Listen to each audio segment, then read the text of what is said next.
அச்சோ! இந்த சிரிப்புக்கு என்ன வேணா தரலாம். ரீசெண்டாக நாங்கள் எல்லோரும் கிளம்பி சமயபுரம் போயிருந்தோம். இங்கேருந்து காரில் பஸ் ஸ்டாண்ட் போயிட்டு, பஸ் ஸ்டாண்டுலேருந்து பஸ்ஸில் ஏறி சமயபுரம் கோயிலுக்கு போயிட்டோம். கோயிலுக்கு போனதுமே ஃபஸ்ட்டு எங்கள் வீட்டு 2 பாட்டிக்கு மொட்டை போட்டுட்டு கோயில் உள்ள போயிட்டோம். நாங்கள் போகும்போது விடிய காலம் 4 மணி. அங்கே நாங்கள் மட்டும்தான் இருந்த மாதிரி இருந்தது.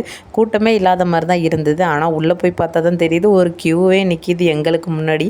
நாங்கள் தான் இருக்கிறதுலே கடைசியாக நின்னோம். அதுக்கப்புறம் கேட்டை ஓப்பன் பண்ணிட்டாங்க. ஓப்பன் பண்ணிவிட்டு எல்லோரும் உள்ளே போக ஆரம்பிச்சிட்டோம்.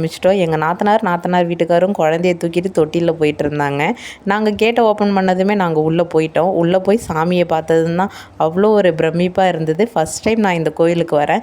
சாமியை பார்த்து முடிச்சுட்டு வெளில வந்ததுக்கப்புறம் வெளியிலேயே கொலு போட்டிருந்தாங்க. கொலுவையும் பார்த்துட்டு ஃபுல் ரவுண்டிங்கையும் சுற்றி பார்த்தோம். சுத்தமாக இருந்தது. கோயில் அவ்வளோ நீட் அண்ட் க்ளீனாக வச்சுருந்தாங்க. பார்க்கவே ரொம்ப சந்தோஷமாக இருந்தது.